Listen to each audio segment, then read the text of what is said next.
Chacun est un soleil et il a son soleil. Vous êtes un soleil.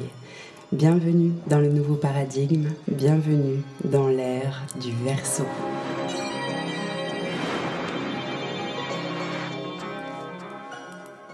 Bonjour à tous, je suis ravie de vous retrouver pour ce 4e épisode, un épisode pratique aujourd'hui qui est inspiré d'une demande qui nous a été faite suite à l'écoute de notre vidéo L'ère du temps pour 2022. On nous a fait remonter la question de « Ok, mais à partir de quoi vous décodez l'ère du temps ?» Il y a beaucoup de vocabulaire astrologique, on ne comprend pas tout, etc., etc. La remarque étant parfaitement légitime, c'est donc de cela dont on va parler aujourd'hui. Cet épisode est un genre de notice explicative des principaux outils de l'astrologie, sa part scientifique, l'astronomie, et sa part symbolique, les planètes et le fameux zodiaque. Pour ceux qui se demandent à partir de quoi on monte et on lit un thème astral, à partir de quoi on peut comprendre l'ère du temps astrologiquement parlant, c'est ici et maintenant.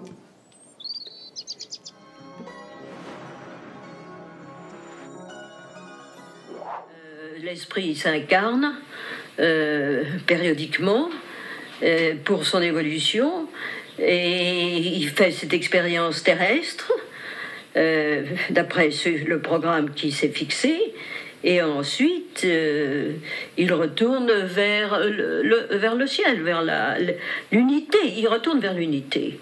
La descente sur la terre, c'est la descente dans la diversité, dans la multiplicité, et le retour vers le ciel, c'est le retour vers l'unité. La mort, ce n'est pas autre chose la fin d'un passage. Donc dans un premier temps, on va regarder les outils de l'astrologie et on va les regarder sous forme de triplicité. On aime bien ça, les triplicités en astrologie. Donc on va se dire qu'on a 3 polarités, une part d'outils matière, une part âme et une part esprit. Donc quels outils on utilise ? On va regarder d'abord la part matière qui en fait est l'outil de science, c'est l'astronomie. Quand on pratique l'astrologie, on ne peut pas se passer d'astronomie car c'est la science qui nous dit où sont les planètes dans leur cycle, quels intercycles elles forment entre elles et à quel moment. C'est la science qui nous informe sur les lunaisons, les éclipses, les conjonctions planétaires et qui géolocalise tout ça dans le fond du ciel, donc dans le zodiaque. L'astronomie, c'est également ce qui va nous permettre de positionner l'ascendant dans une carte, le fameux ascendant.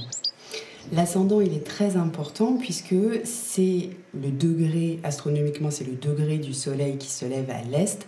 Et c'est à partir de l'ascendant qu'on va pouvoir établir ce qu'on appelle les maisons, les 12 maisons. Pour simplifier, sachez juste que les maisons, ce sont les champs d'expérience que l'on traverse. Il y en a 12, analogiques aux 12 signes du zodiaque, mais on aura l'occasion de les repréciser une prochaine fois.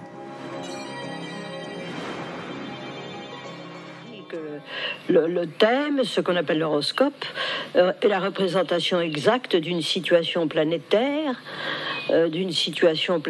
donnée pour une heure, une minute donnée, d'où l'importance de l'exactitude de l'heure.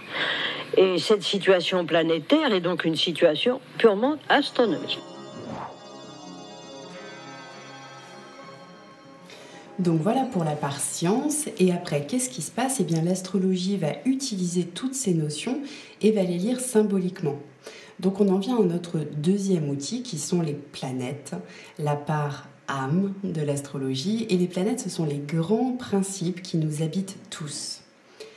Pour un être humain, les planètes, ce sont le miroir, les planètes extérieures sont le miroir de notre système solaire intérieur et donc nous donne nos différentes fractales internes. Et donc chacune de ces planètes, chacune de ces fractales a évidemment une symbolique qui lui est propre. Et donc quand on regarde les planètes du ciel, il faut bien voir que c'est une analogie à nos planètes intérieures. Quand Charles Vouga disait « l'homme est un système solaire », c'est de ça dont il s'agit. Il y a un effet de correspondance, de miroir entre les planètes du ciel et les énergies qui nous habitent et qui nous constituent. Donc, quelle va être la symbolique de ces planètes ? Le soleil, c'est l'être solaire, et l'ascendant, c'est le moment qu'il a choisi pour s'incarner. C'est la personnalité, alors, c'est l'individu. C'est l'individualité et c'est la personnalité qui est l'ascendant en fonction de l'heure de naissance. Et le soleil est son être éternel qui vient, remonte, revient, repart.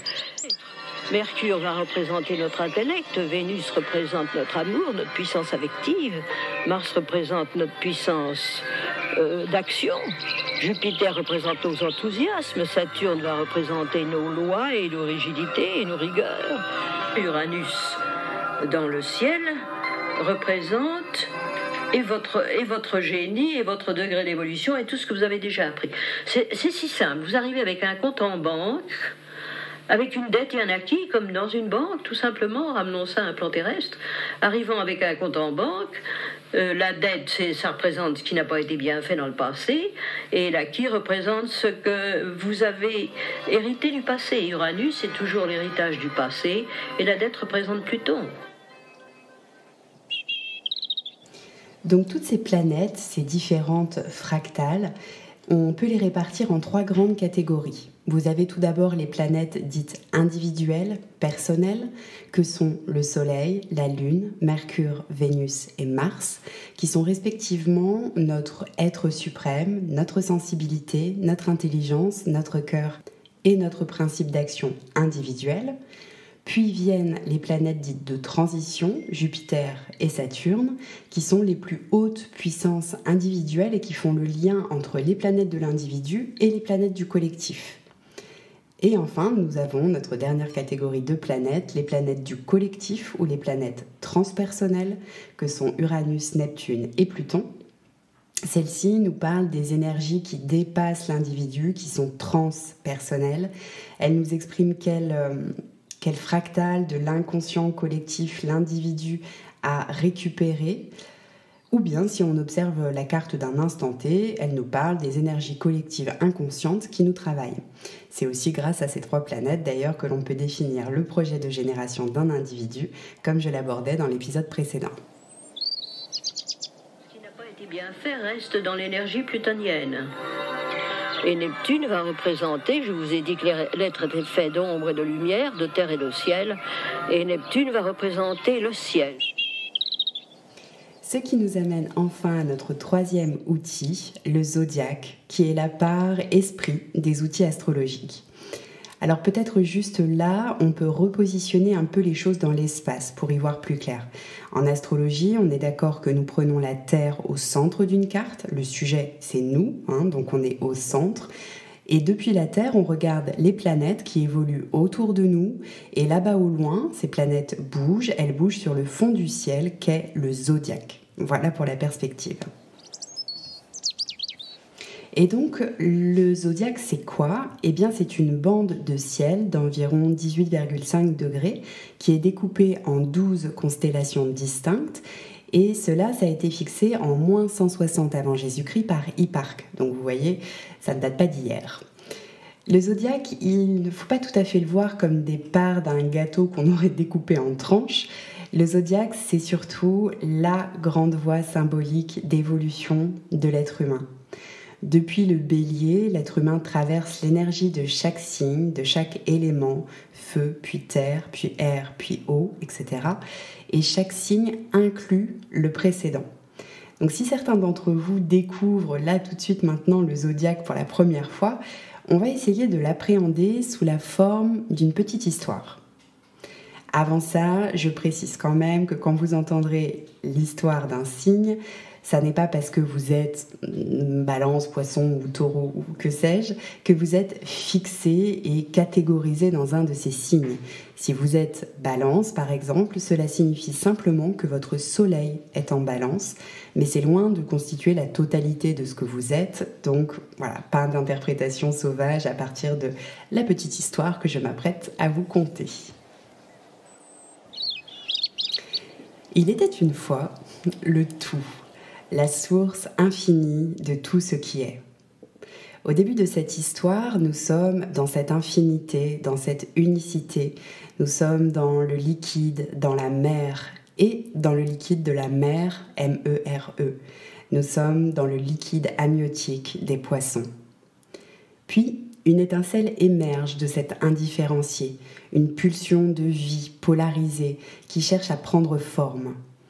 Dans le Bélier, premier signe du zodiaque, se forme un petit embryon, un fœtus, et le nourrisson vient au jour. Il naît, il s'extériorise dans cet élément feu et dit « Je suis ». Puis le nourrisson entre dans la terre du taureau. Il s'y découvre un corps, une matière, une sensualité, des talents. Il se découvre dans toute sa matière incarnée au milieu de la nature. Puis, entrant dans les Gémeaux, premier signe d'air, le nourrisson se tourne vers l'extérieur. Alors, il se découvre pensant, intelligent. Il se tourne avec curiosité vers son environnement. On est alors tout à notre joie de dire « je pense ». Puis, bien sûr, ce nourrisson grandit, devient enfant. Enfant lové, protégé, sécurisé dans le cocon maternel et familial. Ce sont les os du Cancer. Dans ce signe, l'enfant sent, ressent, imagine. L'intuition nous berce. Et ainsi couvé, ce petit enfant grandit et devient adolescent, jeune et fougueux, adolescent qui veut rayonner. À nouveau, nous traversons un signe de feu et nous entrons dans le Lion.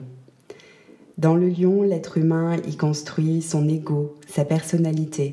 Il développe sa créativité qu'il veut offrir au monde et ainsi se définir lui-même. Dans le Lion, on rugit « oui à la vie » et « j'aime ». De l'adolescence, nous entrons dans le début de l'âge adulte avec le signe de la Vierge. Énergie de terre qui nous assagit, qui nous fait peaufiner notre formation individuelle. Ici, on fait nos premiers bilans, nos premières synthèses. On trie pour ne garder que les meilleures graines que l'on va mettre au service du chemin dans le deuxième hémicycle du zodiaque. Car oui, ce 6e signe de la Vierge fait place à la deuxième grande aventure qui se construit avec l'autre, autre rencontré dans la Balance. La Balance, 7e signe, signe d'air, où on bâtit nos premières relations, nos associations, où l'on pose nos contrats. On y recherche la justice, l'équilibre, l'harmonie, mais parfois en se confrontant. D'ailleurs, de cette rencontre avec l'autre, un mouvement inévitable advient. Nous sommes renvoyés vers nous-mêmes, renvoyés dans la grande initiation des eaux du Scorpion. Nous y sommes comme mis à genoux en nous-mêmes, nous délibérons, nous faisons le compromis issu de la rencontre avec l'autre. Dans le Scorpion, il nous est demandé de lâcher prise, de mourir à nos formes psychiques erronées, de transmuter tel le phénix pour pouvoir entrer, allégé, libéré, dans le signe suivant du Sagittaire. Dans ce dernier signe de feu, l'énergie se déploie vers les plus hauts sommets de la pensée et de la conscience.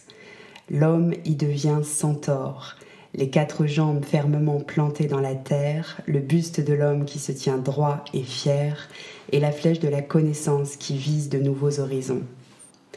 De cette percée vers la conscience collective, l'homme entre à nouveau dans la terre avec le Capricorne.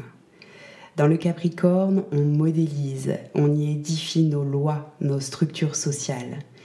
Ici, on se positionne comme être individuel, véritablement debout au milieu des autres, conscient de notre place dans le monde. Mais en haut de cette montagne que gravit le Capricorne, nous attend la deuxième grande initiation du zodiaque. Si nous étions nés enfants dans le Cancer, en Capricorne, le signe opposé, il nous est demandé de finalement renoncer à nos formes matières et à notre vie physique pour pouvoir entrer dans la vie de l'âme et de l'énergie, tel Jésus qui, mourant, devient le Christ. Ainsi, libéré des formes et des rigidités, l'homme est enfin prêt à entrer dans le royaume du 11e signe, royaume d'air, royaume du Verseau. Dans le Verseau, tout est régi par la fraternité, l'équité et la solidarité. C'est un royaume dans lequel chaque individualité est respectée dans sa singularité et s'unit librement en conscience à sa famille d'âme. les soleils que nous sommes s'unissent et agissent ensemble afin de pouvoir pénétrer dans le dernier et ultime signe du zodiaque.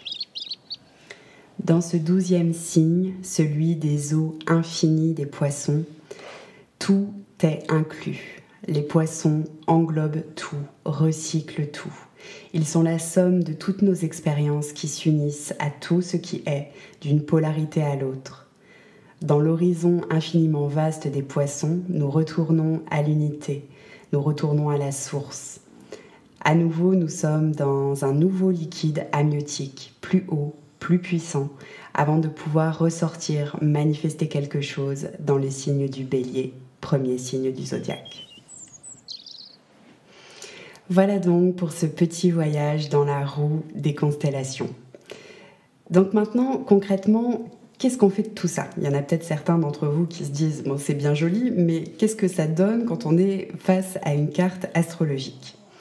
Alors, je vous propose de prendre 2 exemples et en premier lieu, l'exemple d'un thème natal. Je vous en ai mis une représentation dans l'article qui est lié à l'épisode si vous voulez suivre en même temps.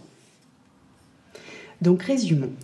Quand on regarde la carte du ciel d'un individu, on rappelle que c'est la carte astronomique de la position des planètes dans le zodiaque, vue de la Terre au moment exact de la naissance de la personne. Donc les planètes du ciel de votre naissance, elles sont le miroir de vos énergies intérieures, elles forment votre trame énergétique personnelle. Quand Charles Vouga nous disait « l'homme est un système solaire », c'est de cela dont il s'agit. Donc comment va-t-on comprendre vos planètes natales ? Eh bien on va les comprendre grâce au signe du zodiaque dans lequel elles sont. Vénus, par exemple, qui symbolise votre cœur, votre puissance d'amour individuel, elle va prendre la couleur, la dynamique, l'énergie du signe du zodiaque dans lequel elle se trouve. Une Vénus natale Cancer, ça n'a rien à voir avec une Vénus natale Bélier, par exemple. Sur une carte, je vous le rappelle, vous êtes au centre, la Terre est au centre, et vos planètes se positionnent autour. Les planètes sont également dans ce qu'on appelle les maisons, c'est-à-dire que chaque planète va avoir un champ d'expérience privilégié qui va nous être donné par la maison dans laquelle elle se trouve. Et les planètes interagissent les unes avec les autres selon les aspects qui sont matérialisés par les grands traits colorés qu'on voit au milieu de la carte pour ceux qui regardent. Donc si je reprends mon exemple, votre Vénus, votre cœur donc, si elle se trouve en maison 12, va expérimenter de manière privilégiée dans les expériences décrites de la maison 12, ce qui n'aura rien à voir avec une Vénus qui est en maison 7. Et d'autre part, une Vénus qui est en aspect de trigone ou de carré à Jupiter n'a rien à voir avec une Vénus qui va être en aspect de conjonction ou d'opposition à Pluton. Donc peut-être que vous commencez là à sentir la multiplicité des possibilités, ne serait-ce que pour analyser une seule planète. Bref, votre carte natale, vous pouvez la visualiser comme le tronc de l'arbre que vous êtes. Et au cours de votre vie, les planètes vont bouger par ce qu'on appelle les transits planétaires. Elles vont effectuer leur cycle personnel et leurs intercycles avec les autres planètes. Et tout cela nous donnera à voir votre horloge personnelle interne, votre cyclicité individuelle.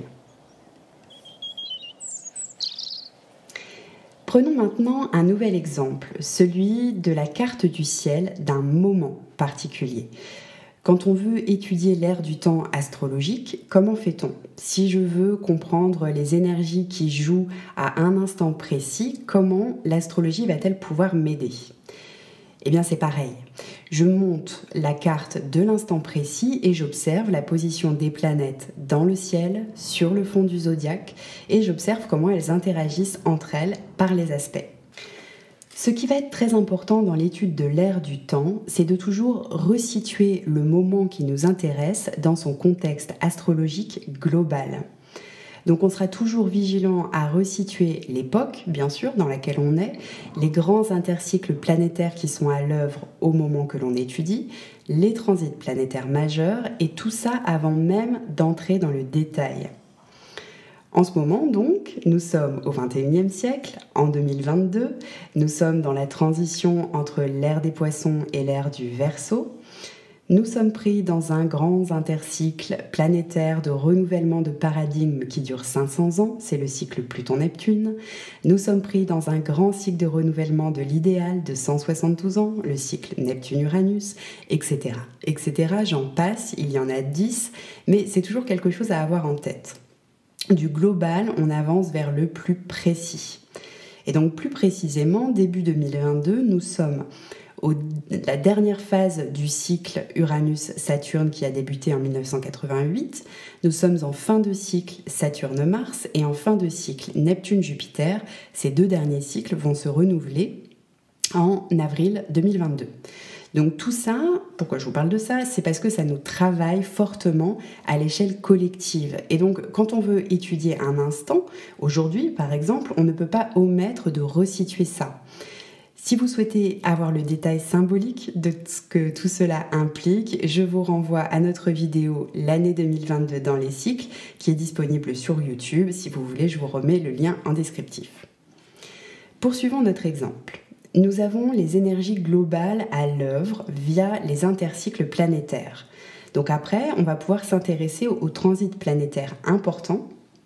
Et on va commencer par regarder ce que traficotent les transpersonnelles, puisqu'elles vont nous donner le climat général de l'inconscient collectif et la trame psychologique de fond commun. En ce moment, vous le voyez peut-être sur la carte, je vous les ai mises en évidence, nous avons Pluton en Capricorne, Neptune en Poisson et Uranus en Taureau. Qu'est-ce que ça veut donc dire que tout ce bazar? Alors, Pluton en Capricorne, brièvement, signifie que nous sommes collectivement mis au défi quant aux questions d'autorité et de pouvoir. Neptune Poisson nous donne une aspiration vers l'inclusivité, vers le service, vers l'union. Et Uranus Taureau nous donne collectivement la possibilité de manifester quelque chose, de nous mettre au contact de la nature, de nous saisir de nos propres talents, etc. etc.